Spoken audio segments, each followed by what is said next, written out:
Hello, everyone. My name is Torben. I'm now a regular contributor to VHA's Bury program. Thank you, everyone, for joining us today. Today's segment of our discussion is focused on the falling empire in the Horn, specifically how the Oromos can be protected, and the Kemant, and the Benishangul, and the Wollos. My guests for today are Ms. Ababa from Kemant, Engineer Ibrahim from Benishangul, and Brother Kadir from Wollo. Thank you, everyone, for joining me today. Can you please introduce yourself to my audience? Okay. And Mr. from Engineer Ibrahim. No, start with Ababa. Women first. Okay, Ms. Ababa. Okay, my name is Ababa Tafari. I live in Seattle, Washington. I'm from the Kemant community. I've been a voice for Kemants and also for all other nations and nationalities that have been oppressed and brutally killed. So I think, and I will continue doing so. Thank you. Thanks so much. Brother Ibrahim. My name is Ibrahim. I'm one of the founders of Benishangul Human Rights Foundation here in North America, and acting as the president of Benishangul Human Rights Foundation. Just advocating for the right of my people in Benishangul. I mean, the Berta people, Gumus people, Kom people, and Mao people who have been under slavery and atrocity, and genocide, and ethnic cleansing, and displacement, and all unspeakable human degrading in the human history. And I will appreciate that giving us this opportunity, and for my fellow speakers, Ababa and Kadir, we thank you, Wakani, for giving us this chance. We hope our voice will reach the international community to tell the atrocity is not in Tigray alone. It is started with us for years before that. And today, if things didn't change, obviously will continue for tomorrow. Thank you. Thanks so much, Mr. Kadir. Thank you for having me. My name is Kadir Mohammed, living in Seattle, Washington. I look forward for having very fruitful discussion with Brother Ibrahim and Ababa. Thank you again. Excellent. Thanks so much, everyone. And our point of discussion for today will be really a very simple concept where the perpetrators of genocide in Kemant, Wollo, Oromia, Tigray, especially these forces are the Amhara militia, Ethiopian Defense Force, and the Eritrean troops. And there is a very interesting fact that we see there. The victims are Oromos, Benishangul, Kemant, Wollo, Metekel, Tigray, and so on. However, their activists and the media are mourning as victims just to justify the war against these people. They kill and start crying. The victims are Oromos. For example, recently in Wolaga, they killed so many people. And on the media, you hear that they are crying as the victims. And we have seen so many videos which can tell who did those crimes, the genocide and the atrocities against humanity. However, on the media, you see the opposite. How do you guys see that? What kind of morality is that? They kill and cry like the victims. And they are confusing the international community and hiding the fact, what is happening on the ground. And they don't like media that tells the truth. And all the media in that empire, the fascists and the Abiy government owns the media, and therefore they can speak whatever they want. And the media, the international community hears that fake information. How do you see that kind of misleading information, Ms. Ababa? Let me start from you. You can speak Amharic if you want to explain what your views. Thank you for that. በመጀመሪያ ንግግሬን ከመጀመሪያ በፊት ዛሬ ለቅማንት ህዝብ እንኳን ለሸንኩላ በዓል አደረሳችሁ። በተለምዶ ደብረ ዘይት ተብሎ የሚጠራው በዓል ነው። የቅማንት ህዝብ ዛሬ ነው ጾሞ ዛሬ ነው የሚገድፉት እና እንኳን አደረሳችሁ ላለሁ። አሁን አንተ ካልከኝ እንትን አንድ ቦታ ያገኘሁት ነገር አለ። Science of Emotional Manipulations ሚል በጣም ገርሞኝ ሳነበው ነበር እና እነኚህ ሰዎች ምንድነው የሚያደርጉት? They try to control you, they make you feel guilty, they belittle you, your opinion, they always play the victim, they make you feel inferior, they refuse to communicate, they reject all accountability. They try to make you feel insecure. They act like they don't understand. They expect you to follow their rules. They don't acknowledge your feelings. They twist your words to benefit them. They try to embarrass or humiliate you. They spread lies to paint you in a bad light.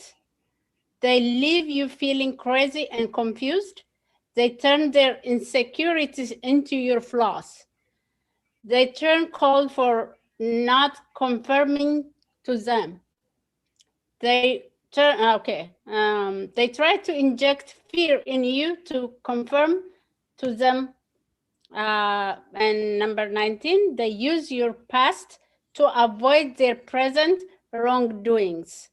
They say offensive things that they mean, but call it's a joke. Every one of it is what they're saying. And it's very interesting. It's so true. ወደ አማርኛ ልሂድና እኔ በደንብ እንድገልጽ ስለፈለኩ ነው። እነኚህ ሰዎች አሁን እየተደረገ ያለው ለምሳሌ ጄኖሳይድ ወይም ሰው መገደል ምናምን የተጀመረው በእኛ በቅማንቶች ብቻ ባይሆንም ግን ከ2015 በፈረንጅ አቆጣጠር ጀምሮ መጀመሪያ ጄኖሳይድ ሲጀምር ቅማንት የሚባል ዘር የለም አማራ ሆኗል ብለው ከኢትዮጵያ ሴንሰስ አስወገዱት። ቅማንት ማለት ነው። ይሄ ዘር ማጥፋት አንደኛ ነው፣ በቁጥር አንደኛ ነው ማለት ነው። ከዛ ደግሞ ስንከራከር ሰው እንዲነሳ ግን አደረጉት። ጠፍቶ እየጠፋ ቋንቋው በትንንሽ እየጠፋ ሃይማኖት ለምሳሌ ቤተክርስቲያን ቅማንተኛ ስትናገር ጨደር ትገባለህ ከተናገርክ ኃጢአት ትገባህ ማለት ነው፣ ረከስክ ነው የሚሉ ረከስክ ብለው እያጠፉት የነበረው ነገር አሁን ግን በጅምላ ባንዴ የለም ሲሉ ህዝቡ ተነሳ። ህዝቡ እንዴት አለን ማለት ጀመረ። በአንድ በኩል እኔ በጣም ነው ማመሰግናቸው። ለምን በመጥፋት ላይ ፕሮፌሰር ጋመስት የጻፈው አሁን በቅርብ 1-2 ዓመት በፊት ያየሁት ምንድነው ቅማንቶች ከ30 ዓመት በኋላ ይጠፋሉ ብዬ ነበር የጻፍኩት። አሁን ግን ወደ መሞቻው አጠገብ ነው እንግዲህ ሰውዬው። አሁን ግን እሱን ስቢያለሁ። በቃ አሁን ወጣቱ ምንም እንትን እያለ ስለሆነ ተነስቶ ለመብቱ እየተከራከረ ስለሆነ ያን የጻፍኩን 1960s ምናምን የጻፍኩትን ስቢያለሁ ብሎ በቅርብ ጊዜ አይቼዋለሁ። እና አሁን በየአካባቢው ይዩት። አሁን ቅድም ያነበብኳቸው ነገሮች በሙሉ እነሱ ገድለው እነሱ ተነሳስተው ገድለው ያናፍሱታል። ወሬውን ያናፍሱና አንተ አይደለም ብለ ለማረጋገጥ ስትል ሌላ ወሬ ይመጣል ማለት ነው። ያነ ሰው ይሄ ነገር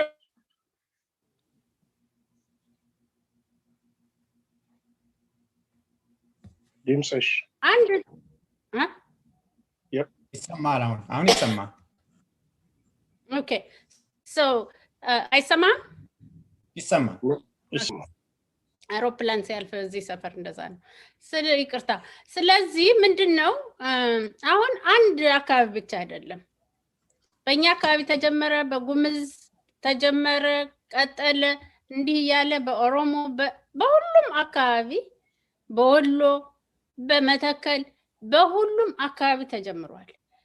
ማን ነው ይሄን የሚያደርገው ስትል ግን ራሳቸውን በአንድ ዘር ስም አድርገው ግን ያንን ሁሉ አካባቢ ግን እኛ ነን መንገዛው የምንቆጣጠረው ብለው የንጹህን ህዝብ ስም እያጠፉ በራሳቸው በተሰጣቸው ስልጣን ራሳቸውን የስልጣን ዘመን ለማሻገር የድሮውን እናመጣለን ሲሉ የድሮ በቃ እያንዳንዱ ሰው አሁን እዚህ የተሰበሰብነው ቢጠይቅ ድሮ ደህና ነበር ወይ ወላጆች ወይ አያቶች ወይ ቅድመ አያቶች ደህና ሲኖሩ ነበር ወይ ብለህ ስትል ወደ ተመልሰ 100 200 በአገው ኬስ ሲመጣ ደግሞ ወደ 800 ዓመት ታሪካቸው ሲጠፋ ሲገደሉ በማንነታቸው በቋንቋቸው እንዳይናገሩ ትምህርት ቤት ገብተው ሌላ ቋንቋ ሲናገሩ ወይ አክሰንት ሲኖራቸው በዛ አፍረው እንዳይማሩ እኔ የሰማሁት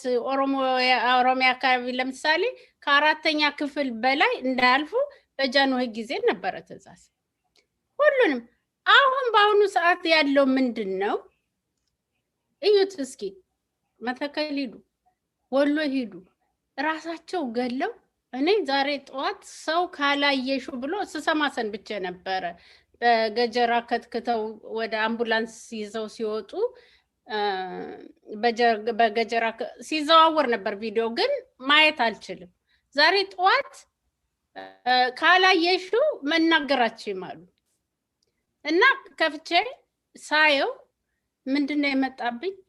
ማውራ ላይ በ2015 በእኛ በቅማንት ህፃናት ላይ የተደረገው ግፍ እንደሱ ነው የተደረገ።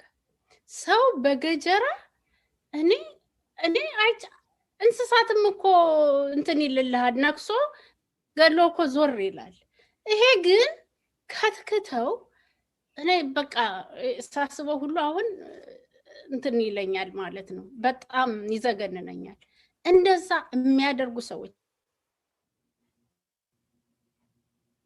ግን ገደለን እያሉ የሚጮሁት ቪክተሙን ነው።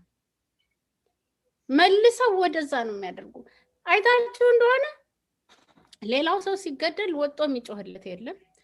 ኢቭን ጠቅላይ ሚኒስተር ተብዬው አሁን ሰፊ ላደርገው አልፈልግም። ጠቅላይ ሚኒስተር ተብዬው ወጥቶ የተናገረው እንደ ኢትዮጵያ ጠቅላይ ሚኒስተር መሆኑ ቀርቶ ላንድ ለባለስልጣኖች ጠቅላይ ሚኒስተር ይሄኛው ዘር ብቻ ነው ሰርቫይቭ ማድረግ ያለበት ወይ አንድ ሃይማኖት ብቻ ነው ሰርቫይቭ ማድረግ ያለበት ተብሎ የተወሰነ ይመስል ከኢትዮጵያ ኦርቶዶክስ ለዛውም የተወሰኑ በየአካባቢው ሳይሆን በአማርኛና በግዕዝ የሚናገሩ የሚጸልዩ ብቻ ለምሳሌ በኦሮሞ በትግርኛ በምናምን የሚጸልዩ ሳይሆን አንድ ሃይማኖት ብቻ እስላም ሰርቫይቭ ማድረግ የማይችልበት ብቻ። አሁን ህዝቦች ንጹህ ህዝቦች ሲገደሉ ማንም ተነስቶ ሳይ ሌላ ግን ስም ለማጥፋት ወጣው ሲናገሩ ሰማን። ግን ስንሰማ ሌላ ቪዲዮ ደግሞ የሰማችሁት አለ በድምጽ እሱ ቪዲዮ ደግሞ ምንድነው የሚለው? የአንዱን ህዝብ እናስወጣ በግድ እናስወጣና ሄደን ልናስወጣ የምንችለው ለምሳሌ ኦሮሚያ አካባቢ ልናስወጣ የምንችለው ሄደን ገለን ህዝቡ እንዲወጣ ማድረግ ነው። ከዛ በኋላ ግን እየተደበቅ እንግዲህ ለእናንተ አዲስ አይደለም፣ ሰምታችሁታል። ህዝቡን ሄዶ አንድ ባንድ ማጥቃት ነው በአንድ ባንድና በጅምላ ማጥቃት ነው እንደዚህ ይሄ የሚደረገው ይሄ እየተባለ ያለው አሜሪካ ውስጥ በሰላም አገር ተቀምጠው ይሄን ትዕዛዝ እየሰጡ ያሉ ገንዘባቸውን እያዋጡ የኛ ምስኪን ህዝቦች እኔ እከሌ ዘር አይደለም የሚገደለው የኛ ወንድምና እህት ነው ግን ያ ሄዶ ሊገል የሚገደለውን ግን ማንም እሱንም እኮ የሚያዝንለት የለም የጠቅላይ ሚኒስተር አብይ አህመድ ልጆች ጦርነት ይሄዳሉ ለመግደል ይሄዳሉ አይሄዱም እዚህ ያሉ ገንዘብ እያወጡ የሚያስገድሉት ሄደው እንዲዋጉላቸው የሚያደርጉት ሰዎች ሄደው ልጆቻቸው ዘመዶቻቸው ይዋጋሉ አይዋጉም ምስኪን ህዝብ ነው በሁለቱም በኩል እየሞተ ያለው በጣም በተወሰኑ የኤሊቶች ራሳቸውን አማራ ብለው የሚጠሩ እኔ አማራ ህዝብ አልልም ምክንያቱም ወንድሞቼ ናቸው ስለዚህ ህዝቦች እነሱም ቢሆን እየተገደዱ በትንሽ ገንዘብ እየተለወጡ ማንንም ያዝንላቸው የሌሉ ሂደው በሐሰት የሚገደሉባት አገር ናት ኢትዮጵያ እኔ እንግዲህ ባወራም በቀጥልም ቶፒኩ ሰፊ ስለሆነ እኔ በአሁኑ ሰዓት ለሚደረገው ዘግናኝ ነገር ሁላችንም አንድ ላይ ሆነን መታገልና ማስቆም ካልቻልን በጣም አደገኛ ነው ኢትዮጵያ የምትባለው አገር ያቺ የሚፈልጓት የነበረው ላትኖር እንደምትችል ነው እዚህ ላይ ባቆም ይሻለኛል thank you thank you so much Miss Ababa you really reminded me something that happened to me when I was doing my graduate school at Addis Ababa University. I had to use monkeys for my research. And you inject the monkeys with something that you want to test and then you infect them. And then at the end you have to kill them to see the impact of what the substance that you gave them to evaluate the protection or something like that. So we killed around 15 monkeys. And for 2 weeks, I was sick. I was not able to eat my food. And every day I was in really bad shape because I saw the monkeys dying one after the other. But as Ms. Ababa just pointed, the way they treated those patients from ambulance, they dragged them out and they were killing them inhumanely. It's really shocking how human being can do something like that to the fellow human. Anyways, Brother Kader, what do you think about them killing people and then mourning like the victims? And I don't know what kind of game that is. And I don't know what kind of moral value they have. And I don't know what kind of country they are trying to build with that kind of bad strategy. What do you think about that? Awa has explained it very well. I was really very impressed while she present a kind of literature she read, and it's really what's happening in the past 800 years, and now is the same thing happening again and again. And I really prefer to speak in Amharic if possible. በዋነኝነት እንግዲህ ችግሩ ጥያቄው ትንሽ ሰፋ ያለ ነው እና በዋነኝነት ችግሩ ምንድነው ከሰዎቹ አይደለም ችግሩ በነገራችን ላይ ይሄ የአማራ ፖለቲክስ አማራ ሲባል ፖለቲከኞቹም በደንብ አንደርስታንድ ማድረግ ያለባቸው ይሄ ኢሊት ማህበረሰቡ ጋር ያለ ችግር ነው ማህበረሰቡ ጋር አይደለም አጠቃላይ ህዝቡ ጋር አይደለም በተለይ ገበሬው ምናምን አይደለም ግን ይሄ ኢሊቱ ጋር ያለው አስተሳሰብና ትርክት እንደ የተለመደ ነገር በጣም አደገኛ መርዝ ነው ይሄ ሰዎች ወደው አይደለም እንደዛ የሚሆኑት ለምንድን ነው እንደዚህ ሆኑት የሚለውን ማየት ያስፈልጋል። አበባ ገልጸዋለች። ያንን መድገም ስላልፈለኩ ነው። ከድሮ ጀምሮ የሰውን ልጅ ያንቋሻሉ። ኤኒ ብሔር ሃይማኖት ኤክሴፕት እኛ የሰለሞን ዘር ነን ብሎ ከሚያስቡት ውጭ ማለት ነው። የሰለሞን ዘር ነን የሚባለውም መሬት ላይ የሌለ ምናባዊ ነው፣ ከእውነት የራቀ ነው። የሰለሞን ዘር የሚል ምናባዊ ዘር ፈጥረው እና በሃይማኖት ደግሞ የተለያየ እምነት ነበረ። ግን ከአፄ ኃይለ ዮሐንስ በኋላ ኦርቶዶክስ እምነት አለ። እነዚህ ሁለቱን አቆራይተው ኢሊቶቹ የፈጠሩት ችግር ነው፣ ትርክት ነው። በተለይ በ13ኛ ክፍለ ዘመን ጀምሮ ማለት ነው። ይሄ ሰለሞናዊ ስርዓት ከተመሰረተ ጀምሮ እንዲህ አይነት መጀመሪያ ሰውን ያንቋሻሉ፣ በሃይማኖታዊ መጽሐፍ ጨምሮ በፖለቲካ ትርክት ጨምሮ ማህበረሰብን በብሔር በቋንቋ በሃይማኖት ያንቋሻሉ፣ እንዲጠላ ያደርጋሉ፣ ጭራቅ ያደርጋሉ፣ ከዛ ይገላሉ፣ ገለውም ተገደልን ይላሉ። ይሄ ድሮ ጀምሮ ያለ ነው። በእርግጥ ማህበረሰቡ ባለፉት 20 ምናምን ዓመታት 27 ምናምን ዓመታት ፖለቲካዊ የዘር ጥቃት ደርሶባቸዋል። በእርግጥ ይሄ አቮይድ መደረግ የነበረበት ነገር ነበር። የፖለቲካ ኤሊቱ ላይ ያለው ችግር እንዳለ ወደ ማህበረሰብ ወርዶ በማህበረሰብ ደረጃ ጥቃት ደርሶባቸዋል በተለያየ መንገድ አማርኛ ተናጋሪ ማህበረሰብ። ይሄ በአንድ ወገን አለ። ግን አሁን እያደረጉ ያሉት ባለፉት 3 ዓመታት ለውጥ ተብሎ ከመጣ በኋላ እያደረጉ ያሉት በፊት የዛሬ ከ13ኛ ክፍለ ዘመን ጀምሮ ላለፉት 700 ዓመታት የሆነ ነው ህዝቡ ላይ ማለት ነው።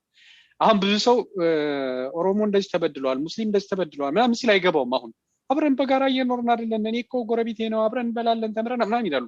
እንደዛ አይደለም። አሁን እየሆነ ያለውን ነገር ማየት ነው፣ ከዛ የተቀዳ ነው። ስለዚህ ችግሩ ከሰዎቹ ሳይሆን ሰዎቹን የቀረጸው ትርክትና አመለካከት ነው፣ በጣም አደገኛው ማለት ነው። ይህ አመለካከት ከማንም ጋር አይደለም የሚያጋጫቸው። መጀመሪያ ያጋጫቸው ስልጣን እንደምንም ብለው አታለው ከወሰዱት ከአገው ህዝብ ነው። መጀመሪያ ዲሁማናይዝ ያደርጉት የአገው ህዝብ ነው። መጀመሪያ በሰሜኑ ክፍል ከአክሱማዊ ስልጣኔ ቀጥሎ በጣም ትልቅ ስልጣኔ የነበረው ትልቅ አስተዋጽኦ የነበረው የአገው ስልጣኔና የአገው ህዝብ ነው። እነሱን ከትልቅነት አውርደው ምንም ነው ያደረጓቸው።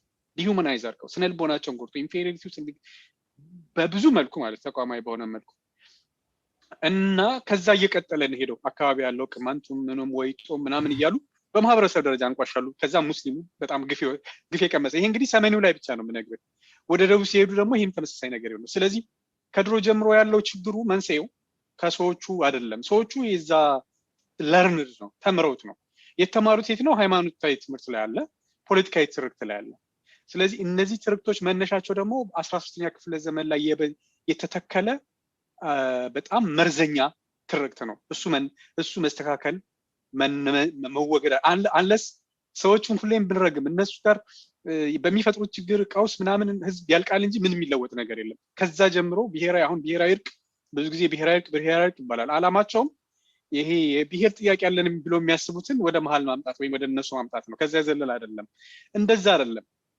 መስተካከል ያለበት ይሄ ሰለሞናዊ ስርዓት የፈጠረው የሐሰት የሆነ በጣም መርዘኛ የሆነ ትርክት አሁን ያሉ ወጣቶች፣ ምሁራኖች፣ የፖለቲካ ሰዎች፣ የሃይማኖት ሰዎች እንደ መርዝ ደም ስራቸው ውስጥ የገባ ጥላቻ፣ አደገኛ ትርክት፣ ከሰው ጋር የማያኗኑር ትርክት ነው። እንግዲህ አስበው ብዙ ትርክቶቹ በጣም በዚህ ዘመን እንኳን በዚህ ዘመን በ13ኛ ዘመን የማይመጡን ትርክቶች ናቸው እና ያንን እንደ ኖርማል እንደ ስታንዳርድ ነገም አስፓየር የሚያደርጉት መዳረሻችን ብለው የሚያዩት ነገር ነው እና ያ መስተካከል አለበት ባይ ነኝ እኔ። እና የችግሩ ዋናው ሩት ኮዝ እዛ ጋር ያለ ይመስለኛል። እሱ ጋር የተያዘ በታሪክ እየዳበረ የመጣ እንደ ባህል እንደ ማንነት የመጣል ፖለቲካል ግሩፕ ላይ ፖለቲካል ግሩፑን ከሌላው ማህበረሰብ መለየት ያስፈልጋል። ባለፉት 3 ዓመት ይሄንን ፕሩቭ አድርገውልናል። አሁን ከዚህ በፊት ህወሓት የአማራ ኤሊቶችን ምናምን ይናገራል በተለያየ መንገድ እና በተለያዩ መለስ ይናገሩ ነበር። ሚን ጥላቻ ይመስለኝ ነበር። አይ ዋዝ ሮንግ። ጥላቻ አይደለም ሪል ነገር ነበር ሲናገር የነበረው። አሁን ሀፕን እያደረገ አይተናል። ባለፉት 3 ዓመታት የጉሙዝ ማህበረሰብን የዘር ማጽዳት ነው የተካሄደው። የዘር ማጽዳት እንዴት ተካሄዷል ብትለኝ አማራ ክልል ውስጥ ያሉ ጉሙዞችን አብረው እንዳይበሉ፣ ከሰው ጋር እንዳይገናኙ፣ ሻንቅላ ቆሻሻ እያሉ ከዛም ታጣቂ ልክ አሁን ወሎ ላይ እንዳዘመቱት ተጠራርተው ታጣቂ ኃይል ልከው ጭፍጭፍን ያደረጉት ልክ ይሄ አምቡላንሱ ላይ ከአጣዬ ይፋት ሆስፒታል ላይ የወሎ ወገኖቻችን እንደጨፈጨፋቸው በዛ አይነት መልኩ ነው የጨፈጨፋቸው። በጣም አሰቃቂ በሆነ መልኩ ጥይት ለማባከንም በስለታም ነገር ማለት ነው። ዘ ሴም ቲንግ ቅማንት ላይ ሀፕን አድርጓል። የቅማንት ጎንደር አካባቢ ያለው ግጭት መነሻውም እንደዚህ የማይነገሩ ግን ብዙ ግድያዎችና ጭካኔዎች ስለነበሩ ነው ውስጥ ለውስጥ ማለት ነው። ከዛ በመለስ ደግሞ ጉሙዝን ከአማራ ክልል አጽድተዋል በሙሉ ማለት ነው። መሬታቸውን በሙሉ ይዘዋል። እንደገና መተከል ላይ ቦታውን ለመውረስ በሚባል የፖለቲካ ሴራ እዛም ያስጨፈጭፏቸዋል። እዛም እጃቸው ረጅም ነው። ባለሀብቶች አሏቸው፣ እጃቸው ረጅም ነው፣ ኔትወርክ አላቸውና ይሄን ሁሉ እያደረጉ ግን አሁን ጉሙዞች በመጠቃት ስሜት ከጫካ እየወጡ ያገኙትን ሰው አታክ ያደርጋሉ። ከነሱ ከለር ውጭ የሆነ ሰው እንዳጋጣሚ ሆኖ የሚገደለውም ሙስሊምና በዋነኝነት ሙስሊሙ ወይም የወሎም ሰው በብዛት እዛ የሚኖረው አብዛኛው በብዛት የወሎ ሰው ሄደው በቁጥርም ብዛት ማጆሪቲ ሙስሊም ነው። ቀጥሎ ደግሞ አገውም ይገደላል በቁጥር እንዲህ እያለ ሌላም ይገደላል። እነዚህ ሁለቱ መገዳደሎች ይፈለጋሉ እና እነዚህንም መገዳደሎች ራሳቸው አስተዋጽኦ አድርገው የሚገደለውም የኔ ነው የማይሉት ማህበረሰቡ ነው አልቃ የሚያለቅሱት እነሱ ናቸው። አማራ ሞተ፣ አማራ እንዲሆነ ምናምን በተቃዋሚም ሆነ በአማራ ብልጽግና በኩል እየተጫወቱ ያሉት የብሌም የሞርኒንግ ያልከው የለቅሶ ፖለቲካ ይሄ ነው። ራሳቸው ከኋላ አሉ፣ ይፈልጉታል። ያ ነገር ሀፕን ሲያደርግ እንደገና ያን መልሰው ያለቅሳሉ እና ተመሳሳይ በወለጋም ላይ ወለጋ ወገኖቻችን ላይ እንግዲህ ወለጋም ላይ የተለያየ ኃይል አለ፣ ኢንተረስት ያላቸው አማጺ ኃይል አለ፣ መንግስት ብልጽግና አለ፣ እንደገና ደግሞ የሴራ ፖለቲካ አለ በአማራ በኩል በአማራ ፖለቲከኞች በኩል የሚጫወቱት ማለት ነው። እዛ አካባቢ የወሎ ሰው እንዲገደል ይፈልጋሉ። ምክንያቱም ሌላ አይደለም ያልኩት የወሎ ሰው ነው። እዛ አካባቢ ጎጃሜ ይኖራል፣ የተለያየ ማህበረሰብ ይኖራል። የሚገደለው ግን የወሎ ሰው ነው። አይፈልጓቸውም እነዚህ። ስለዚህ እዛ አካባቢ ባለ በተቀነባበረ ፖለቲካ አሁን ማን ነው የሚለውን ከሀተታ በዘለለ ከትንታኔ እና ከመላመት በዘለለ በትክክል ማስቀመጥ አይቻልም። ግን ከማህበረሰቡ ከጥቃት ከደረሰባቸው ማህበረሰብ ኢንተርቪው ስታይ፣ ንግግር ስታይ፣ ከደውለን ከቤተሰብ ስንጠይቅ ያለውን ነገር ስታይ ኦሮምኛ ተናጋሪ ይገላል። ከኦሮምኛ ተናጋሪ በኋላ ጀርባ ያለው ማን ነው? ኦሮምኛ የተናገረው ሁሉ ኦሮሞ አይደለም፣ አማርኛ የተናገረው ሁሉ አማራ አይደለም። ስለዚህ እነዚህ ማን ናቸው የሚለውን ማጥናት ያስፈልጋል። በኦሮሞ ብልጽግናም በኩል ይፈለጋል ለፖለቲካ ጨዋታ። በአማጺ ኃይሉም በኩል የተለያየ ቡድን አለ፣ የተለያየ ዓላማ ያለው ሊኖር ይችላል። ለፖለቲካ ጨዋታ ሊፈልጉት ይችላል። ዊ ዶንት ኖ፣ መጠናት አለበት። ደፍኔትሊ ግን በኦሮሞ ብልጽግናና በአማራ ፖለቲከኞች በኩል እጅ እንዳለ አመለካች ነገሮች አሉ፣ ማስረጃዎች አሉ። እነዚህም በደንብ መተንተንና መጠናት ይኖርባቸዋል። ዞሮ ዞሮ ወለጋም ላይ መተከልም ላይ ወሎም ላይ እየገደሉ ያሉት የማይፈለግ ስብ ነው። እነሱ አይፈልጉትም። የኔ አይደለም ብለው ነው የሚያስቡት። በእነሱ ፖለቲካ ተደረገ የኛ አይደለም ጠላት ነው ብለው ነው የሚያስቡት። ግን የዳቦ ስም ይሰጡታል። አማራ ክልል ላይ የዳቦ ስም አለው፣ ወለጋ ላይ ደግሞ የኛ ነው ብለው ያለቅሱበታል። እንዲህ አይነት በጣም የቆሸሸ ኢሰብአዊ የሆነ ፖለቲካ ጨዋታ ነው የሚጫወቱት። በጣም ያሳፍራል በዚህ ዘመን እንዲህ አይነት ነገር ማየት። አመሰግናለሁ። Thank you so much, Brother Kadir. Engineer Abraham, we have seen a total war in Tigray where they destroyed human beings, institutions, infrastructure, hospitals, schools, and everything. And now the same thing is happening in Oromia, in Benishangul Gums. They kill people. They kill girls, small little babies, children, women, the vulnerable people. What do you think about this amazing game that the Abiy government is playing? What do you think, Engineer? It just being continuing what happening for the years. The ruling system in Ethiopia from the start, they are repeating themselves doing the same thing. How Minilik control this country? Minilik is a cow thief when he started. He is not a statesman. He started stealing cows from the Agaus and from the Kimat and from the weak and the farmers. And from there, he bought the big gun, new guns, and then the Portuguese gave him gun, the English and French gave them the gun. And then he moved around to shower and kill everybody in front of him, going from Gondar to Baghdad to everybody. And he committed ethnic cleansing all over. And you know the numbers in the Oromians and this and this. And then who replaced him? They did the same thing. Who replaced him? They did the same thing. Not only that, these people, even in their politics, they're all relatives.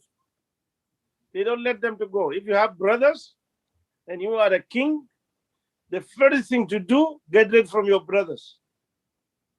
Because they say only branch, one branch is stand. Only one branch is stand. Because even their own brothers, their own relatives, they send them. A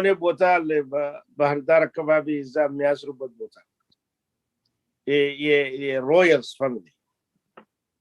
If they are not have mercy for their own family, why you think they're going to have mercy for his family? When you look to Abiy as individuals, what the first thing he did?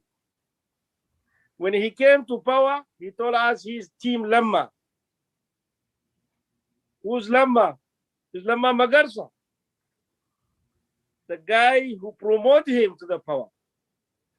Is there anybody can tell me where Lamma is now? We don't know. He took him, removed him from being a president of Oromia. He put him in a defense minister, and we know that the defense minister is just a sitting person. He is a symbol who cannot decide anything. And now we don't know where's the guy. Some people, they say he's in a basement. He's a basement, right? And then what? He went to his friend in Amara State. He got rid from the whole government. He killed the governor, he killed the ministers and this. Is there any investigation, independent investigation done for the killing what happened to Amaras? The state, nothing. Asamino, the guy of the project, he got shot in Muscal Court, Muscal at the Baba Court. He got assassinated there. Anybody can tell us what happened? Who grew up Abiy as a politician, as a soldier, as an army, as a TPLF member, as an EHADIC member, EPRDF member? What happened? He dismantled EPRDF. He dismantled TPLF itself. He went deeply to Makale. He killed them all. This is a guy who was a shoe polisher for them. And now he's getting it for all of them. Abiy, in his life, he loves only himself. What happened to the Oromias? He came on the wing and he came on the boat of the Oromo people. That is how he went to EPRDF. And where is the Oromia? 10,000 people, leaders, community leaders from the Kabale to the Warada to the district to the zone to the head office. He put them in jail from Johar to Bakale Garba to yesterday. He took even the guard of IPSA, Dawood IPSA, even the guard. He took them and put them in the jail, and then next you see Dawood IPSA tomorrow is going to be in jail because he is already in home jail. He is in a home arrest. Abiy is the savage dictator who happened to be the leader of the terrorist state in the capital of Addis Ababa. Abiy, he will kill everybody in Ethiopia. He's not less in his atrocity than Mengistu Haile Mariam. He's not less than what Haile Selassie was doing, what Menelik is doing, because it is a system. It's the problem of Abiy. He is using the same system who kill people from there, because the enemy of the Ethiopians and the enemy of the people of Ethiopians are the state itself. Menelik, when he killed us and he enslaved us in Benishangul or in Oromia and all over, he uses the state resources, the state army, the state police, the state everything money. The same thing Abiy now. He using all the resources. The Makalakia who are killing people in Benishangul and in Oromia or in Tigray. What? From where they get their salary? It's from the same people they're killing. Because this is what is going on now. And tomorrow, they're going to kill the same people who are supporting them. They are going to kill. And I saw now the Amaras, even they are waking up now. They are realizing that Abiy is taking them to hell. Because Abiy took them to Tigray and they are dying there now. Abiy are taking them to Benishangul and they are dying there. Abiy are taking them to the border of Sudan, they are dying there. They are taking them to kill Oromians, they are dying there. They're dying there. Then they need to stop and say, you know what? Who's the enemy? The enemy of the people in Ethiopia from the start, 100 years ago, is the state itself. The state itself is the enemy. And this state is fooling people, especially when it comes to Amara region, because they tell them this is Ethiopia. We have to control. We have to have one flag, one religion, one state. No, God who created us didn't create us one. He created us in different color, in different language, in different habit, in different religion, in different things. You guys, you need to realize that the diversity is the solution if we sit together and we can work together. This we need as people who under ethnic cleansing, as the people under atrocity to come together to get rid from this state. This state doesn't work. They came in the name of the federation, they cheated us in the name of federation. They came in the name of socialists, they cheated us in the name of socialists. They came in the name of democracy, they cheated us in the name of democracy because they are misusing the state resource to kill us with this. Because they are not one of us. They are not one of us. They want to own us. I'm talking to you today. Abiy, in the time he is planting trees in Addis Ababa, he is giving the sowing machine for people now to cut trees in our land, to burn down the trees. After he finished burning down our people, killing our people every day, because what they want is the resources, what they want is the money, what they want is the water, they don't want the people. They are repeating everything there. Therefore, we don't need to clamp our hand for them. We need to speak out and come together and resist this enemy and tell the world what is going in Tigray is already was there in Benishangul. It's already before Benishangul was the Kemat people, before Kemat people was the Adao people. And it is in Oromia, it is in the south, it is all over. What we need is to expose Abiy. Abiy now, the time he declared there is 25 million Ethiopians today under starvation. He want to celebrate his 30th year on power. What do you achieve to celebrate? What he achieved to celebrate in his 3 years? Atrocity, killing people, bringing another power, another country to kill your own people, bringing thousands and hundreds of thousands of Eritrean army to kill his own people. They finished killing Tigray now, they moved their army, the Eritrean army to Matakkal today. And from this desk, I'm warning Isaias Afura to tell him, Benishangul is not Tigray. Benishangul is a deep jungle. and we have no flowers for you there.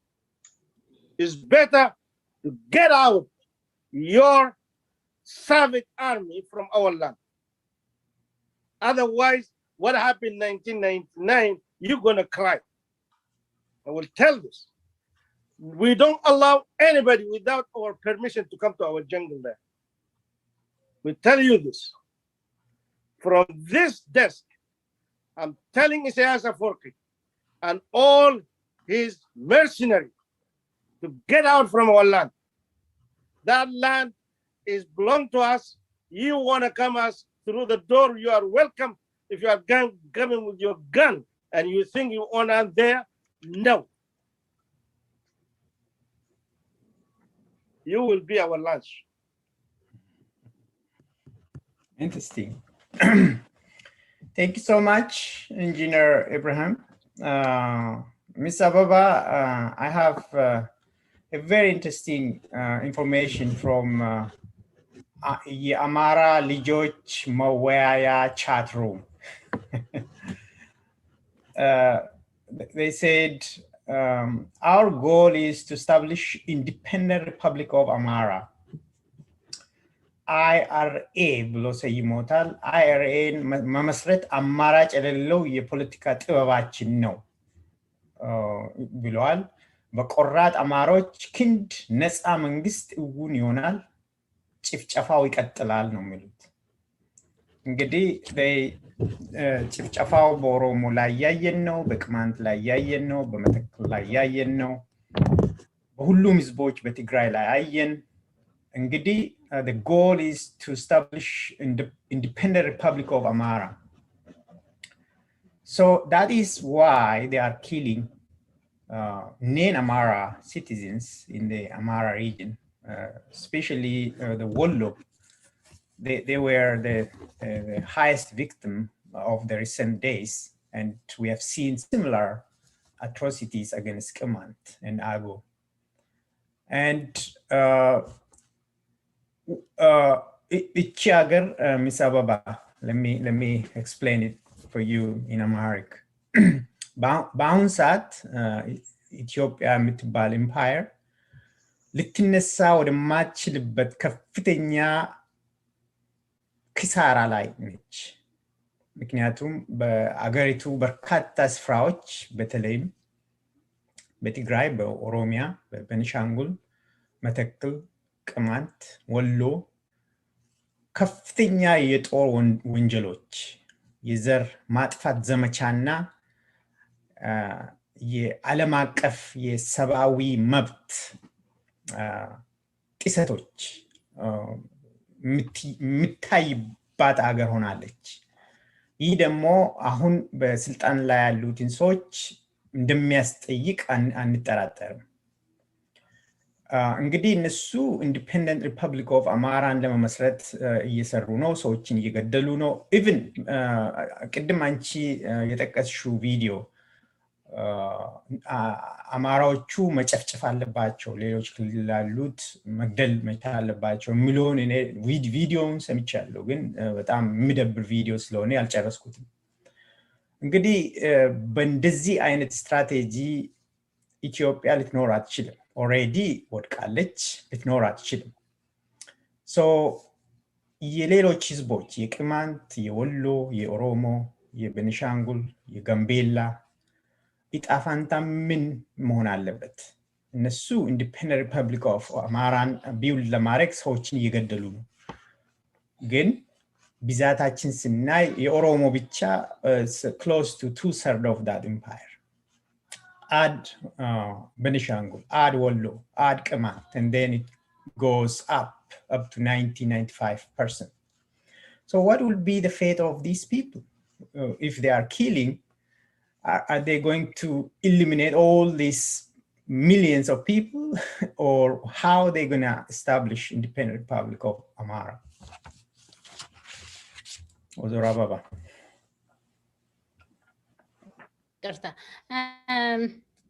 እንግዲህ አንተ ያነሳው እኔ by the way በሰዎች መብት አምናለሁ። እያንዳንዱ ሰው አንድ ድምጽ አለው።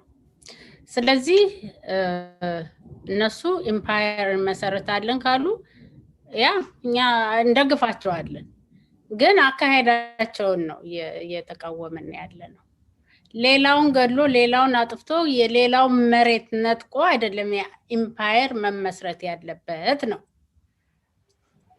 አንድ ሰው ወይም አንድ ህዝብ የራሱን ኢምፓየር መመስረት ሲፈልግ ሌላው ደግሞ ለመስረት ሲል ደግሞ መፍቀድ አለበት ፍቃድ ሳይሆን እሱን ማመን አለበት ምክንያቱም እነሱ ብቻ አይደሉም በመሬት ላይ እግዚአብሔር ታናሽ ወንድም ሆነው ሊቀጥሉ የሚችሉት እንግዲህ እንደዛ ነው እግዚአብሔር የፈጠረውን ህዝብ እየገደሉ ማለት ነው አንድ ወዳጄ ያለ እና ሳወራው ምን አለኝ እንዴ አለኝ እግዚአብሔር እኮ እርዳታ አይፈልግም ከሰው ራሱ መግደል ይችላል ይገለናል እኮ እና ከሌላ ሰው እርዳታ እኮ አይፈልግም እነዚህ ሰዎች ለምንድን ነው ይሄን ያህል የሚገሉት በራሳቸው ስልጣን አሁን እነሱ ሌላውን ገድለው መሬት አሁን ኢንጂነር ቀደም ሲናገር ሰምተህ እንደሆነ ሄደው እንትኑን አይደለም የሚያዩት ህዝቡን አይደለም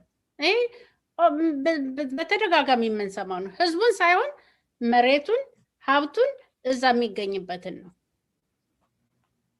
ደግሞ ይሄ ለኔ ህዝብ ብለው የሚሉት ደግሞ የለም ውሸት ነው ይሄ የተወሰነ ባለስልጣን እና የነሱ ግሩፕ የሚያደርገው ነው በዘር ለምሳሌ ነግረሃለሁ ካሁን በፊት 5 ሚሊዮን ትግራይ ህዝብ አለ አንዳንዱ አማራ አንድ ትግራይ ይዞ ቢሞት 5 ሚሊዮኑ አማራ ቢሞት የተረፍነው እንበቃለን ሰምታችሁታል ይሄን በቪዲዮ አይደለም እሱ እናደርጋለን ሌላ አቶ አገኘው ተሻገር በቅርብ ሲናገሩ የሰማሁት አለ ብልጽግና ፓርቲ ለኢትዮጵያ ለዓለምን የሚተርፍ ፓርቲ ነው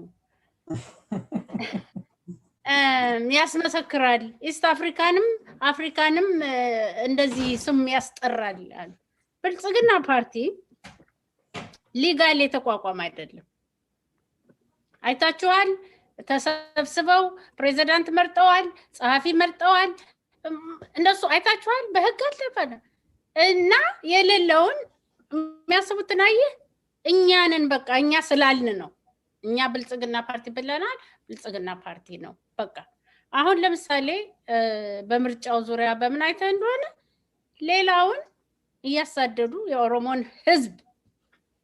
ህዝቡን እያሰሩ ህዝቡን ማለት ነው 10,000 በላይ ህዝብ ማሰር ህዝቡን አሰሩ ማለት ነው ግን አቆማል ወይ ትግሉ አላቆመም በቅርብ ከአገው ሸንጎ ፕሬዝዳንት አቶ አላምረው ይርዳው የሚባለው ሰሞኑን ሊገድሏቸው ያባሯቸው ነበር በደንብ ባጀት ተበጅቶ በአብን ባጀት ተበጅቶ በደመቀ መኮንን አዛዥነት በእነሱ ይከታተሉታል ሰሞኑን ግን እሱም ቢገድሉ ምንድነው የሚያደርጉት ያገውን ህዝብ የተኛውን እንደውም ያስነቁታል ሰው የመረጠውን እውነተኞች ከሆኑ ለዓለም የሚበቃ ከሆነ ይሄ የነሱ ብልጽግና ፓርቲ ለዓለም የሚበቃ ከሆነ ትምህርት ለዓለም የሚሰጥ ከሆነ ለአፍሪካ ትልቅ ጥላ የሚሆን ከሆነ ለምንድን ነው በሰላም ሰውን ሳያስሩ ሳይገሉ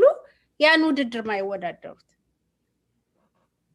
ስለማያዋጣቸው ነው ምክንያቱም አሁን አቶ አገኘው ሲናገር ሰምቻለሁ የአማራ ክልልን አማራን ትልቅ እናርገዋለን ነው ግን የሚያስተዳድረው አማራን ቅማንትን ኦሮሞን ብዙ አገውን እንግዲህ ከትንሾቹን ልጥራ ብዬ ነው ከዛ መሃል ብዙ ህዝብ አለ ግን ለነሱ ምንም አይነት እንትን አልሰጠም የመኖራቸውንም ሪኮግናይዝም እንኳን አላደረገም በየጊዜው እየወጡ ለምሳሌ ዛሬ 2-3 አመት ምን ብሏል ቅማንትን በ24 ሰዓት እናጠፋዋለን ሱለኛ ተውት ነው ያለው እንደዛ አድርገህ ያን ኢምፓየር መመስረት ትችላለህ ወይ ነው ኢምፓየር ልትመሰረት የምትችለው ኢምፓየር መመስረት የምትችለው ሌላውን ስታከብር ነው አሁን ይሄ ሁሉ ሊገደል የታለመለት ህዝብ በሃይማኖቱም ይሆን በማንነቱም ይሆን ሊገደል እየተገደለም ያለ በፊታችን ላይ የምናየው እሱ ህዝብ አንድ ላይ ተነስቶ ለምሳሌ ቅማንት የራሱ የሆነ አካባቢ ያለው ራሱን ማስተዳደር ይፈልጋል ግን ከወንድሞቹ ጋር አብሮ መኖር ይፈልጋል እሱን ህልውና አጥፍተው የነሱን ኢምፓየር ነው ወይ የሚመሰርቱት ጉምዝ ቤንሻንጉል ሂድ አጥፍተው እሱን ግን መሬታችሁን ነው የምንፈልገው ወርቁን ነው የምንፈልገው ነው ያሉ ይቻላል ወይ እሱ ነው ቀደም እንዳልኩት እነኚህ የሚፎክሩት ሰዎች ይሄን ኢምፓየር እናደርጋለን የሚሉት ምናምን የሚሉት ሰዎች አይታችሁ እንደሆነ የኛና የነሱ ልዩነት እኔ ከራሴ ልዩነትና እኔ መገደል በማንኛውም ህብረተሰብ መገዳደል ይቆም ነው ማለት እነሱ ግን አሁን ስታነበው እንጨፈጭፋለን እንገድላለን ግን እነኚህ ሰዎች እንገድላለን እንጨፈጭፋለን የሚሉት ራሳቸው ሄደው ይዋጋሉ ወይ ያቢይ ልጆች እኮ ቀደም ያልኩት አሜሪካ ነው ያሉት ያቢይ ልጆች ያገኘው ተሻገር ልጆች ወይ ወንድሞቹ ናቸው ወይ ሄደው የሚዋጉ የደመቀ ልጆች ናቸው ወይ ሄደው የሚዋጉት አይደለም እነሱ የሚፈልጓት ሀገር ልክ እንደ ማቱሳላ እድሜያቸው ረዝሞ ሁሉን አጠፍተው እነዛ የተወሰኑ ኤሊቶች ብቻ ቁጭ ብለው እድሜ ልካቸውን ኖረው ነው የሚፈልጉ ለነገ እኮ ያስቡ ነገ ሁሉን ተጣልተው አሁን ከትግራይ ህዝብ ጋር እንዴት አድርገው ነው የሚታረቁት ንገረኝ በገደል የእንትን ያለ ጥይት አታበላሽ ፈርተህ እንደሆነ መጥቸል ጨርሰው ወይ ባይናችን ያየነው ቅማንትን ጥይት አታበላሽ እረኛ ምንም ማያውቁም በአርሶ አደር ሂደው በገጀራ ሲከተክቱት በሬዲዮ ጥይት እንዳታበላሹ ድምጽ በሌለው መሳሪያ ግደሏቸው ነው ተባለ እናትና ልጁ እሳት ሲያቃጥሏት ቤት አድርገው ልጁ የመጀመሪያ ሪአክሽን ሩጦ መውጣት ነው ከሳት ሲወጣ ልዩ ኃይል መልሶ ይዞ ልጁን ቪዲዮ አለ ፒክቸሩ አለ እንደዚህ ነው ያደረገ ይሄን አይነት ኢምፓየር ነው ወይ ግን ይሄ የሚያሳየው ምን አለ መሰላችሁ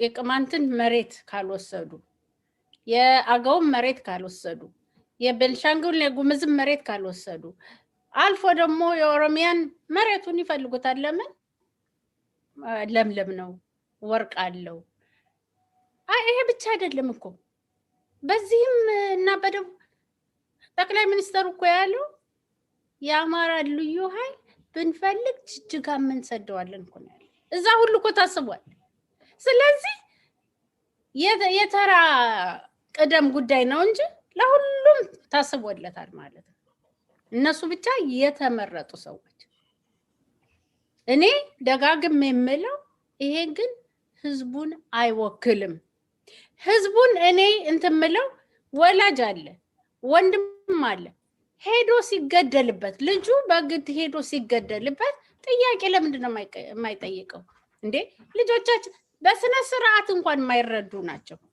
ሞተ እንኳን ተብሎ በጦርነት ያልተረዳ ስንት ሰው ነው ያለ ህዝቡ አብሮ መነሳት ነው ያለበት እንዴ ልጆቻችን ወስዳችሁ ከወንድሞቻቸው ጋር መታጣላችሁ ነገ እንዴት ብለን ልንኖር ነው እቺ ኢትዮጵያ የምትባል ሀገር መጀመሪያ ኢትዮጵያ ሲሉ ነበር ታስታውሱ እንደሆነ አሁን ኢትዮጵያ የሚል አለ እንዴ የለም አሁን ኢትዮጵያ የሚል የለም ያ ኢትዮጵያ ሲል የነበረው በአሁኑ ሰዓት በመንግስት በሴኩሪቲ ኃይል ተደግፎ የራሴን መሰረታለሁ እያለ ነው ስለዚህ ያቺ ለኢትዮጵያ ለሚወዷት ኢትዮጵያ አይደለም ኢትዮጵያ እኮ ሁላችንም ነች ግን እኛ ስንኖር ነው ኢትዮጵያ ልትኖር የምትችለው እኛ ህዝቦች ስንኖር ነው ህዝቡን ገለጨርሰ የአማራ ኢምፓየር በለው የቅማንት ኢምፓየር በለው የምን ሊሆን አይችልም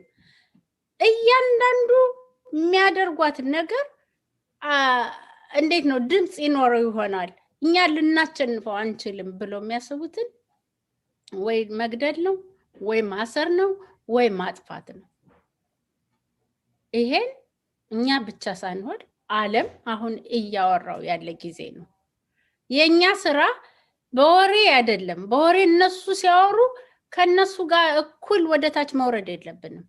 እኛ ብዙ ዶክመንቶች አሉን፣ ብዙ እንትን ምንላቸው አሉን ለኢንተርናሽናሉ። እኛ በእኛ እንኳን አንድ እንዳንሆን አንተን አንዱን ወያኔ ነው ይልሃል፣ አንዱን ኦነግ ነው ይልሃል፣ አንዱን እንደዚህ ነው ይልሃል። አንድ ላይ እንኳን እንዳትሆን እና ህዝቡ ይሄን መፍራት የለበትም። ከመሞት የበለጠ ምን ሊደርስበት ይችላል?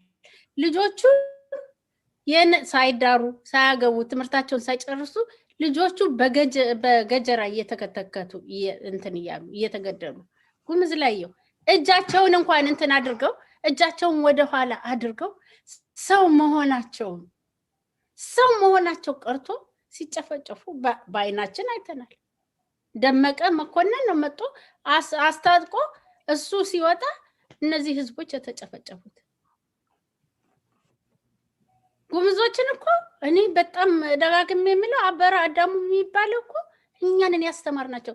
ታዲያ ምን ነው ላስተማራቸው ሰዎች ርህራሄ እንግዲህ መኖር ካስተማራቸው ርህራሄ ነሳው። ታዲያ እነሱን እንደዛ አይነት ነገር ከሆነ እነሱን መግደል ምን አስፈለገ? ግን ያውቃሉ ብቻ እንደዛ አድርገው እንትን እንደማያሸንፉ ያውቃሉ። እኔ ሁላችንም አንድ ጎል ነው ያለን። ህዝብ እንደ ህዝብነቱ መኖር አለበት፣ መብት አለው። አንድ ሰው እግዚአብሔር የፈጠረውን ፍጡር ማንም መጥቶ ሊገለው ስልጣን የለውም። ግን ደግሞ መጥቶ ሲገልህ ግን ቁጭ ብለህ አሁን እነሱ የሚፈልጉት አሁን የቅማንትን ህዝብ ምንድነው ሲሉ የነበረ አዝምተው ፎጣ ለባሽ ልዩ ኃይል ሚሊሻ ምናምን አዝምተው ህዝቡ አርሶ አደሩ ኦኬ ቆዩ መጣችሁልን ቆዩ እንስተካከልላችሁ አንገታችንን እንዲህ እንስጣችሁ ነው የሚፈልጉ። መልሶ ሲዋጋቸው ለምን ገደለን ይላሉ።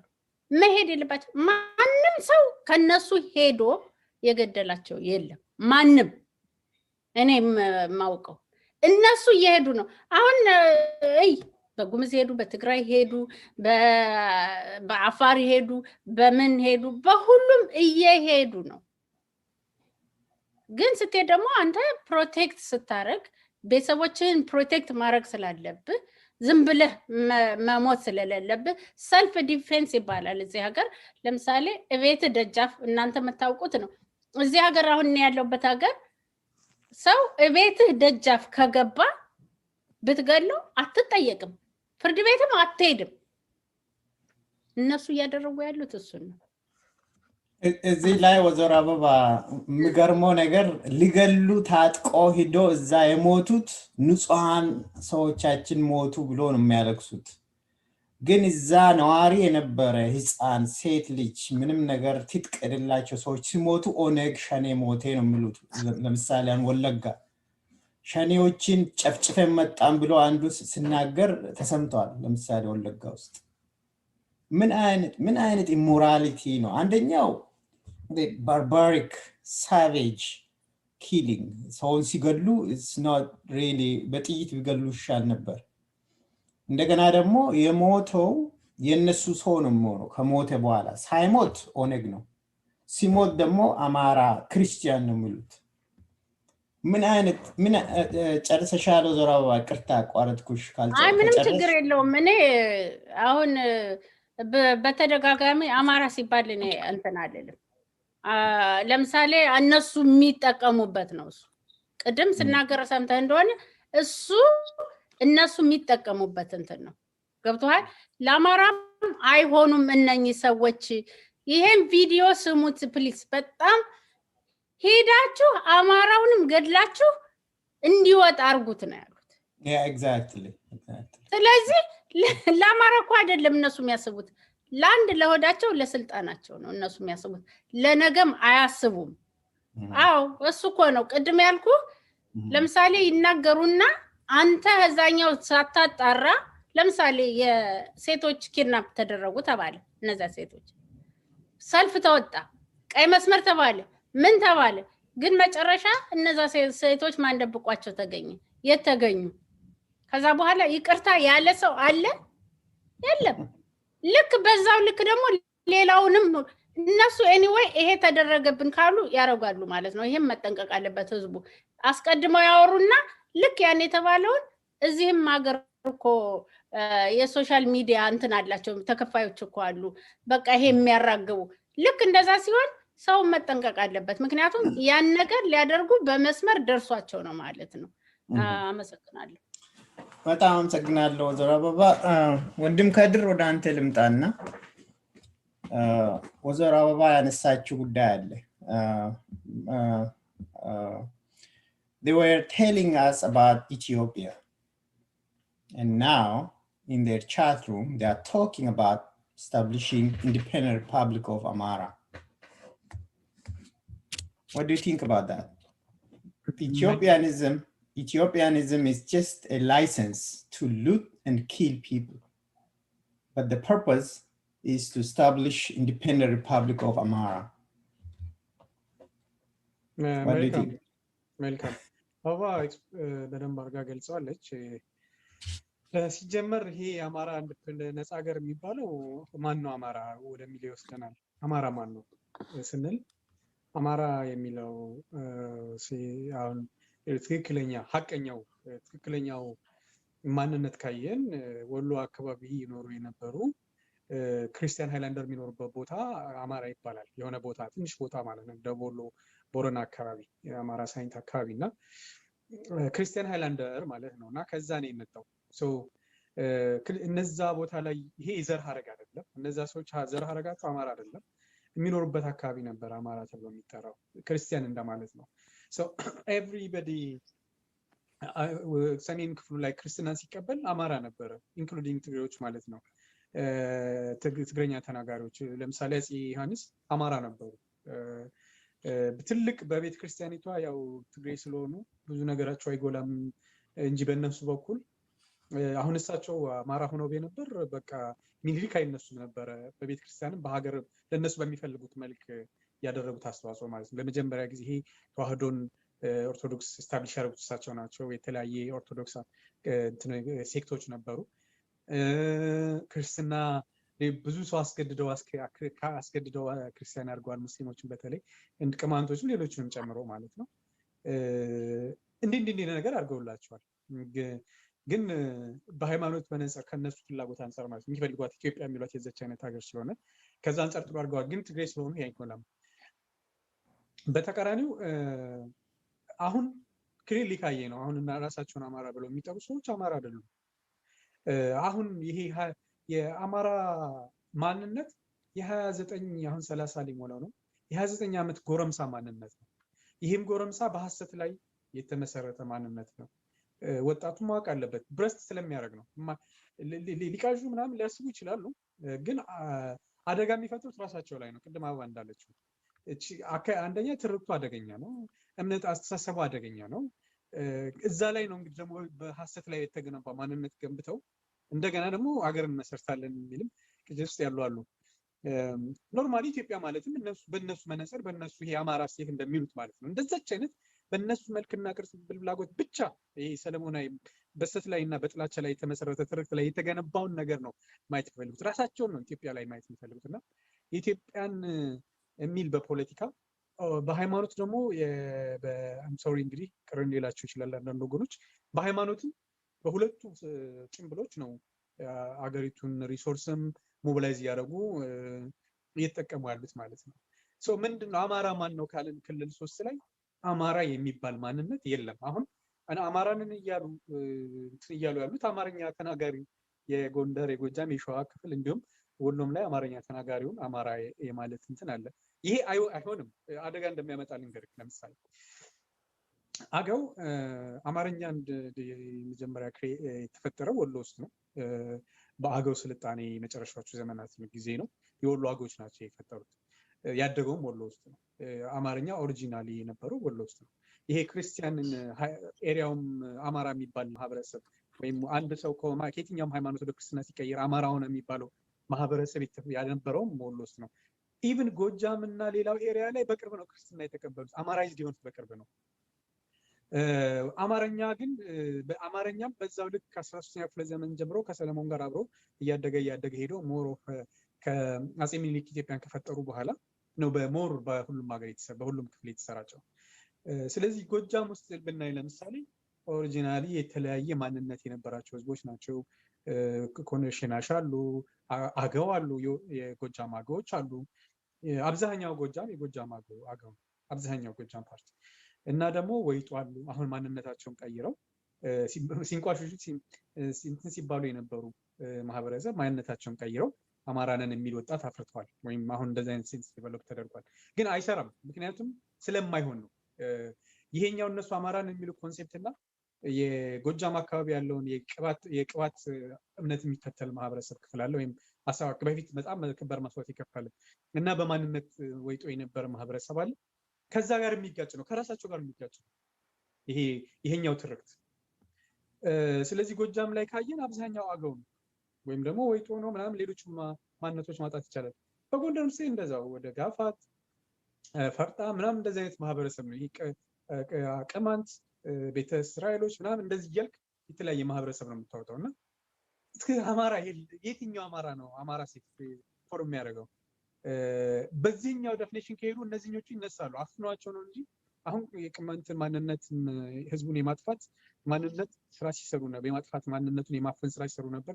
የአገውን እያፈኑ ነው። አሁንም ግን እያደገ ነው፣ አላወቁትም። አሁን እነሱ ራሳችን ሁሌ በውሸት የተገነባ ነገር ነው የሚያስደስታቸው። እነዚህ ማንነቶች ኦልሬዲ ዴቨሎፕ ነዋል። አሁን የፓወር ጉዳይ ነው እንጂ እነዚህ ማንነቶች የሚያግዛቸው አካል ከተገኘ በቃ በአማራ ማንነት ውስጥ መሆን አይፈልግም። ኦልሬዲ ዴቨሎፕ ነዋል ውስጡ ማለት ነው። ምክንያቱም ታሪካዊ ችግር ነበረ፣ አሁንም አለ። ፍትሃዊነት በፖለቲካና በተለያዩ ጉዳዮች ፍትሃዊነት አለ። እነሱ አማራ ብለው የሚያስቡት ለምሳሌ ጎንደርና ጎጃምን ነው ሞሮፍ አሁን ፖለቲካውን የተቆጣጠሩት እነዚህ ሁለቱ ኤሊቶች ስለሆኑ ጎንደርና ጎጃም ላይ አላግባብ የሆነ ፖለቲካና የኢኮኖሚ ፍትሃዊነት አለ። ለምሳሌ ጎንደርና ጎጃም ላይ ብዙ ሪሶርስ፣ ብዙ ኤንጂኦዎች፣ ብዙ ልማቶች፣ መሰረተ ልማቶች ወደዛ ነው የሚሄዱ። ወደ ወሎ ወደ አገው ምናምን ብትይ የመጨረሻ የድህነት ጥግ ያለበት ኢቭን ሰው እንዳይወጣ የሚደረግበት ነገር ነው።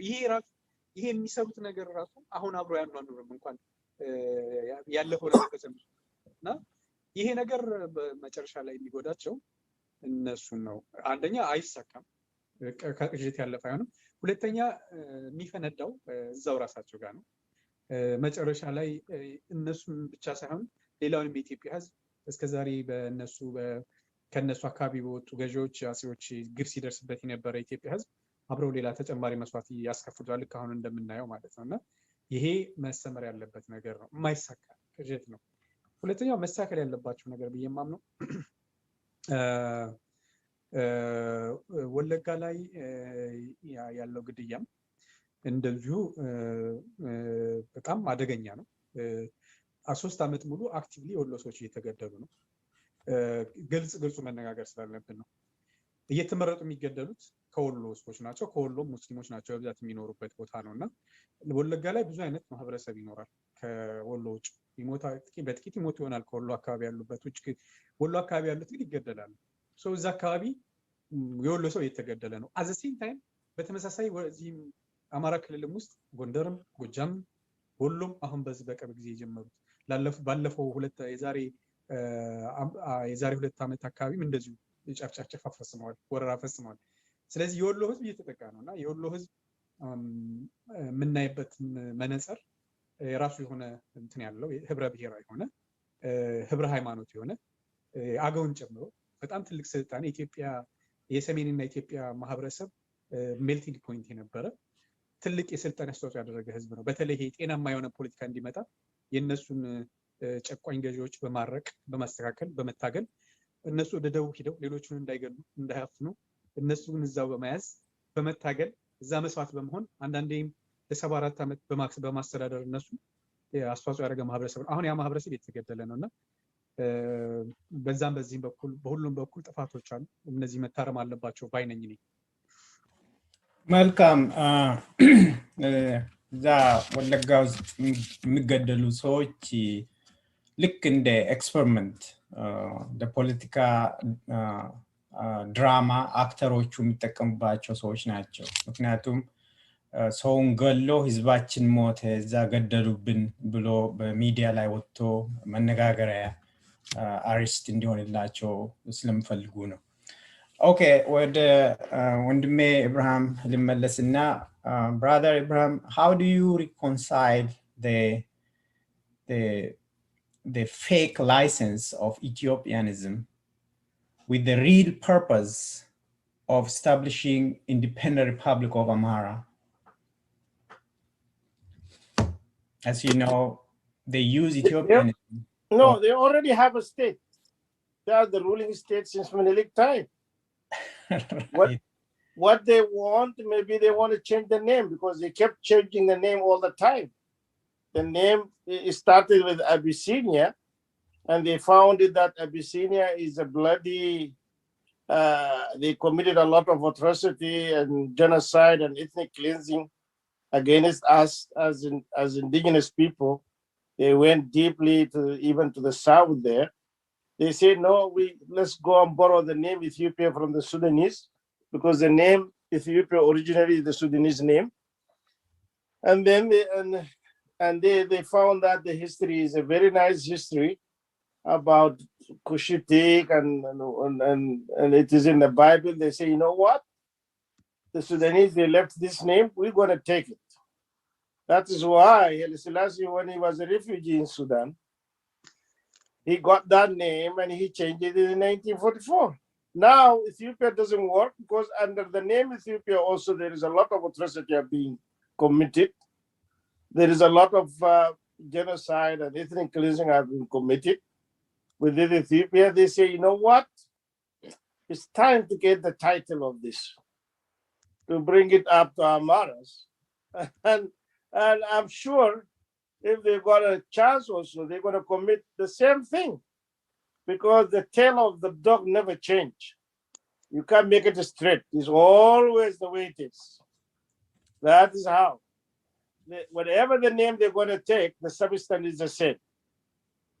They are the killer, they are savage, they're using the state resources to kill other people who they don't look like them, who don't speak the same language, who are not worship the same God they worship. It's the same thing. They are not going to change. We, the people, who need to take these people seriously. Because these people, they are not joking when they come to kill us. They are not joking when they come to dominate us. They are not joking when they are controlling us. They manipulate everything. They use our own resources. They use our own taxes. They use our own money to kill us. Sometimes they use our own brothers. Their own brothers. When Haile Selassie used Balabat, who's a Balabat? There is Oromia Balabat, Benishangul Balabat, and this, and Kibat Balabat, and Ago Balabat, they use it against their own people, right? Now Abi has Oromia Bersigina, and Amara Bersigina, Benishangul Bersigina, and Ago Bersigina, and they're using the same thing. The same thing. They just give them, you have a lot of mercenary, they pay them money, and go and kill your people. Today, who's cutting the trees in Benishangul is Abi. Benishangul, Bulsigina, they gave them money and they gave them resources and gave them power.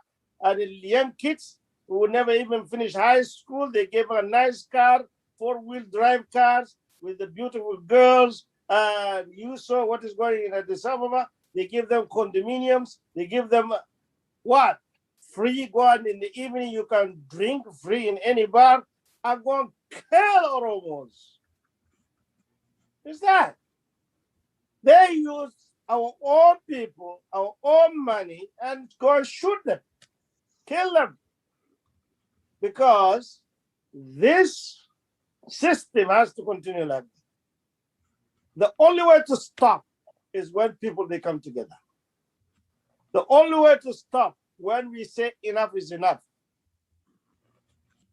Even the international community, as far as this regime is serving their interest, sometimes they make themselves blind. Why the Tigrayan is coming out now? Because it's spilled out. It's spread out. There is no way they play blind. It's spill out. Everybody there in the media. Those we call them honest journalists who sneaks there, who got the photo out. That is what expose them. Otherwise, they will keep silent. It's the same thing when the starvation, the warlord starvation in the 80s, is also the honest journalist who went there, who deeply got the photos out to the people. Because the Western country, they are the one who supply these atrocities. We will tell them frankly, they are the one who gave Nobel Prize, a Nobel Prize to Abiy Ahmed. Nobel Prize were being given to Abiy Ahmed. It was a license for him to kill us. It was a weapon Abiy Ahmed using today against us to kill us. If it wasn't that Nobel Prizes, we think Abiy Ahmed at least he can fear something. Abiy Ahmed still he gets support. He gets his voice out to the world. He should be going today to ICC. He should be they should pull out and withdraw that Nobel Prize from him after they knew everything.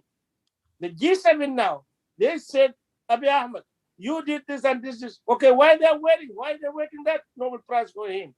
Why they still supporting his money? Why they still giving him money? Why still they giving him light and focus? He should be sanctioned. He should be forced to step down. Abiy Ahmed is not an elected person. He is expired. His government is expired. He is not legal. He's not elected. He's over everything. He's ruling us now without the permission of the people. The term he has been given expired. Why he's staying on power? Because people still they don't want to come together. Still there is other people they think that this guy, because he's lying to them, and he has using the media we've got, and using the government resources to kill people. That is why still there are people that think this guy is an angel.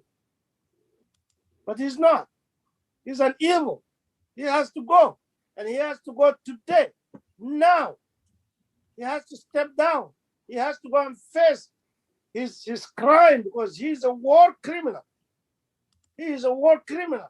He's the guy who burning human beings down. He burn and killing children and raping women. He has to go. And this has been done everywhere. At the Sabah people, they have to stand up. Everybody has to stand up. If we don't scare him, we don't scare his savage army. We don't need to scare him. He should be scared for his crime. He should be feeling ashamed in his crime. But still, there is people who clapping to him in that fake parliament he has. He is now asking for election. Who is going to elect?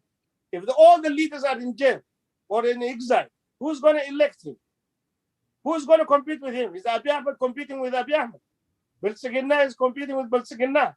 Is that democracy? Why people are silent? Silence is killing the Ethiopians. This guy has to go. And not only to go, he has to go to face the criminal court for all atrocity he committed in Benishangul, he committed in Oromia, he committed in Tigray, and he committed before that in Agaw and Kamat people, and all of them. That's what we need to do now. One voice. One voice. We need to stand up for our right. We don't need somebody to tell us that. And if we are waiting for international community to do something, as far as Abiy Ahmed is serving international community and lying to them, now he told people that I told Isaias to withdraw his army and he's withdrawing. What happened? Isaias, did he withdraw? No. He gave them an Ethiopian army uniform and they beg him in. They are training them now. They are training Abid. And now they are going to Oromia, they are going to Benishangul. That's the reality. He didn't withdraw. He's a liar. Engineer Abraham, I want to ask you how we can defend the fact that the killers are mourning to just attract international community to It's a cover up. approve their, just to get approval, they kill. Yeah. And they're mourning because they're covering up their atrocities. They're on the media. They are the one who have a media. Look what happened to Beni Shangul in Matakam. The time the prime minister was there and vice prime minister were there, the next day, they said there is 200 people are being killed. And they accused the Gumus with it. Okay, do the Gumus have the grader? Do Gumus people, they have the grader machine to dig the trench and to bury people? How Gumus, where the Gumus they got the grader if they don't have a clothes in their body even?